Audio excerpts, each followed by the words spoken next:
Hey there, educators. Welcome back to the Make Math Happen podcast. I have so many things running through my mind right now, so many things that I've been seeing as I've been walking the halls, as I've been supporting students, as I've been co-teaching lessons and modeling instruction, so many things that I've seen, and I've been taking notes.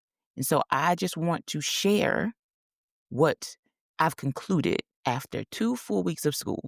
And even with us having the holiday break last weekend and us having a 4-day weekend, when I tell you it still does not feel like it. Your girl is tired. I am exhausted because I am seeing things show up in the walls of these classrooms that I feel like can be avoided. I'm seeing things happen that is these things are frustrating teachers, my teachers, but they can be avoided. Okay. So again, I've been taking notes.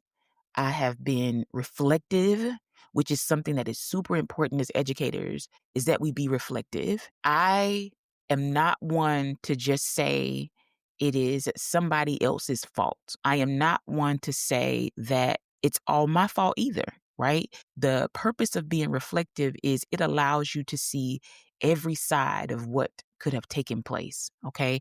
And then thinking about what roles did the people involved play in what took place. Okay. So again, very different episode today, but the heart of it is the same, right?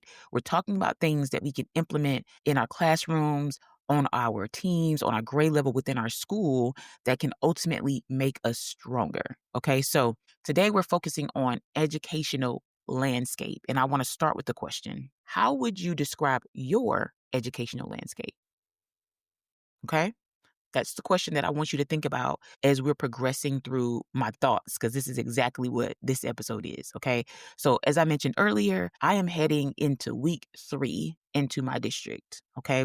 Whatever week you're in, I just want you to pat yourself on the back because we made it. Okay. We made it. We're going to make it. We're going to keep going. So again, I've just been reflecting on this question, this educational landscape question, because there's one common thread that keeps showing up across nearly every classroom that I've stepped into, and that's lack of student engagement. I'm seeing students with their heads down. They're not asking questions because they're scared. Like literally, I'm looking at them. I know that they're capable. I know that they know what to say, and they're like chuckling and making themselves smaller in their chairs. They are scared. Okay.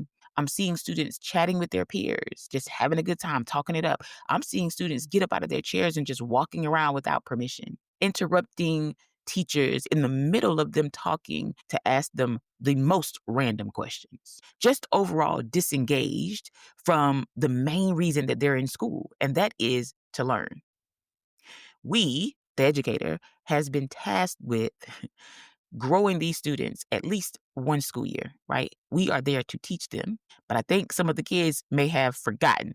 Okay. Now let's get into some of the things that we can do in these types of situations. And one thing I want to point out is even though I'm talking about my experience in my district, what's happening isn't just happening here.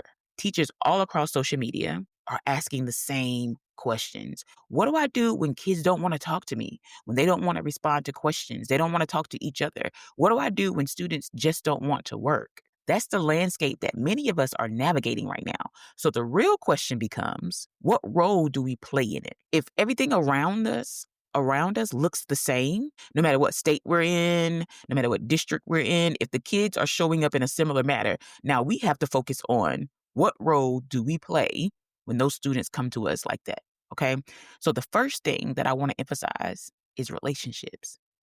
And I know we hear about the importance of building relationships all the time. Anybody who has a social media page and they're an educational or education influencer or they're a speaker or whatever with regards to education, they're always going to talk to you about building relationships. And it's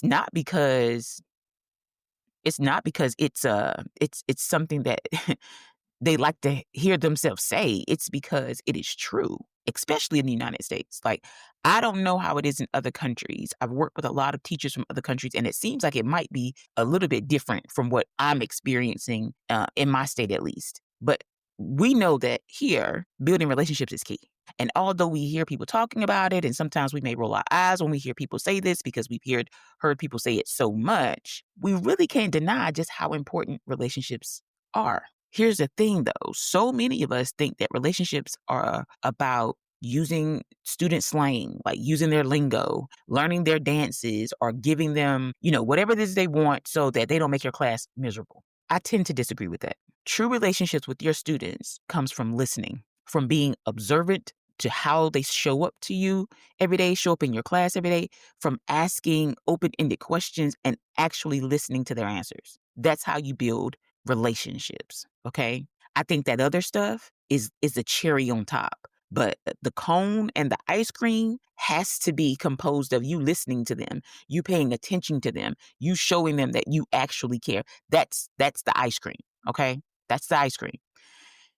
And the other piece of that is you have to set high expectations and let students know that you believe they are capable of meeting them. Too often we think that students don't want to be successful. Like we have this thing up in our mind like, these kids just can't do.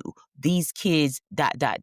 Well, I'm here to tell you that kids do like structure. Kids do like feeling successful. Kids do want to learn, even though a lot of us tell us that they don't. There's a lot of reasons why they are sharing those things. Their experiences have impacted that, right? You just might be the teacher that can help change their mind about what they feel is capable for themselves. And the way you start with that is by setting those high expectations and making sure that they know that you believe that they are capable of meeting them. Now, although I started with relationships, although I emphasize the fact that people are always talking about relationships, I know that relationships don't guarantee perfection because even the strongest bonds, you could think about your friends, you could think about your family, even the strongest bonds will hit bumps in the road. Okay. It's not foolproof. But when relationships are built on mutual respect and genuine care, those bumps don't break the road. They just remind us that sometimes we have to slow down because we got to take time to adjust so that we can keep going. Okay, so that was number one. Build those relationships. Number two is I'm pulling a section out of number one because it deserves to be highlighted even further.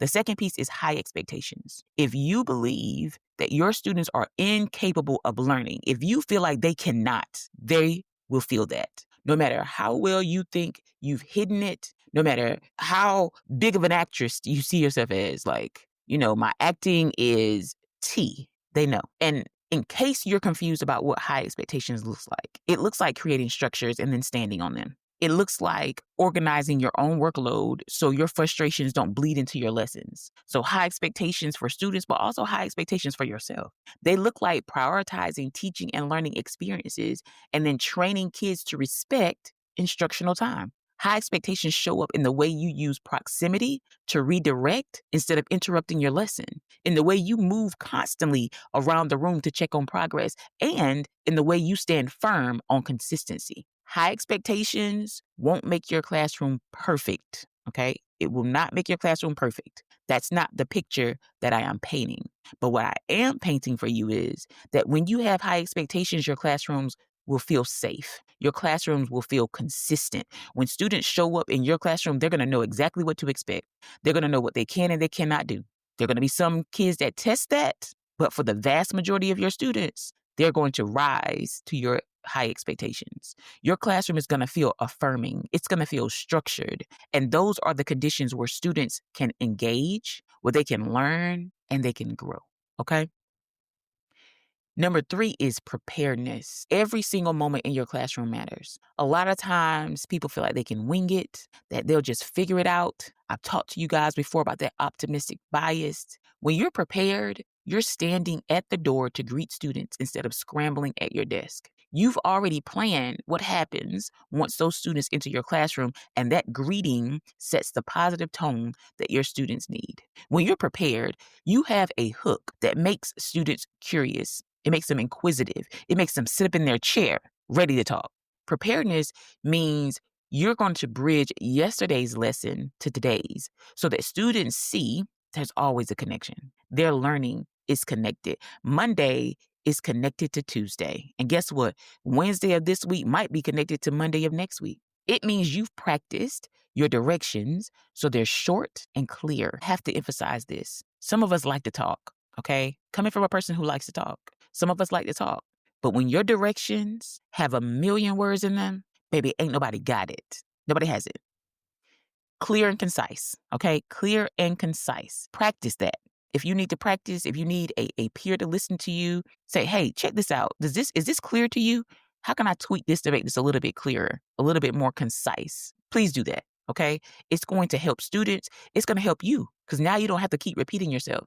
Because oftentimes whenever we repeat things, we end up saying it a different way. We end up saying things we didn't say the first time. And now people might become even more confused. But if we practice how we want to set things up, how we want to launch things, how we want to engage students in the task, it just makes it run so much smoother. So preparedness, again, means that you've seated students intentionally and you've planned transitions with urgency. So there's no wasted time.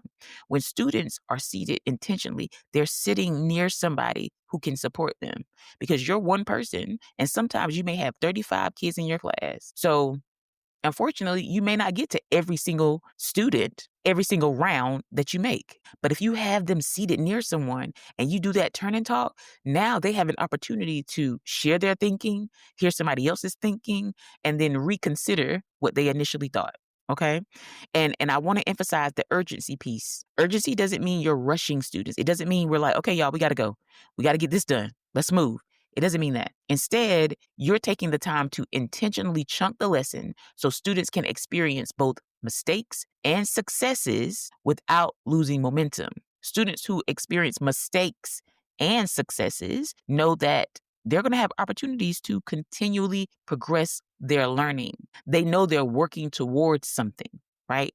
They're locked in because they know it's them versus them. It's not them versus the student beside them. It's them versus them. And they're constantly working to get better. This doesn't promise 100% proficiency, right? So even though we've prepared really well, we still may have a couple of students who don't meet the goal, right? And I'm emphasizing the couple because if you got the whole class that ain't meeting it, we got to go back to that instruction, okay? But what preparedness does allow you to do, it prepares you to respond to the mistakes that students make. It prepares you to respond to the conceptions that students have. It prepares you to respond to the side comments, to the challenges without losing the flow of your lesson, the flow of your class. Preparedness keeps you in control of what you can control. You can't control how the students show up to your class, but you can control how you show up. You can control the things that you allow in your classroom. You can control the structures that you have in place. You can control the expectations. You can control the safety in your room. Those are things you can control, right? And I want us to focus on the things that we can control. So looking at 2025 classrooms, okay, they're challenging. Every day we walk into a new set of unknowns, but instead of expecting defeat, we can prepare for the challenge. I don't want us to get in the mindset of these kids are just ...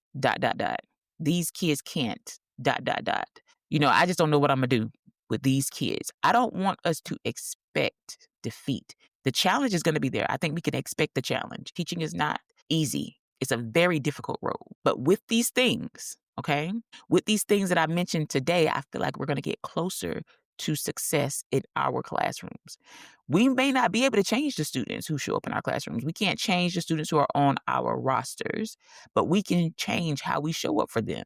So the next time that you're feeling frustrated with disengagement, I want you to pause and ask yourself, have I built the relationship? Am I standing firm in high expectations? Am I fully prepared for today's lesson? And this is not to blame you. A lot of times whenever I ask teachers to be reflective, they interpret that as it's their fault. Being reflective about the things that have taken place in your class is not necessarily you saying that you're at fault, but it is taking ownership in the role that you play in what happens in your classroom. Because there's things that we can control. We just can. And there's a lot of things that we can't, right? So instead of us harping on the things that are out of our control, let's focus on the relationships. Let's focus on the high expectations. Let's focus on the preparedness for today. And when you ask yourself these questions, if you feel like there is a gap somewhere, I don't want you to wait. I don't want you to wait.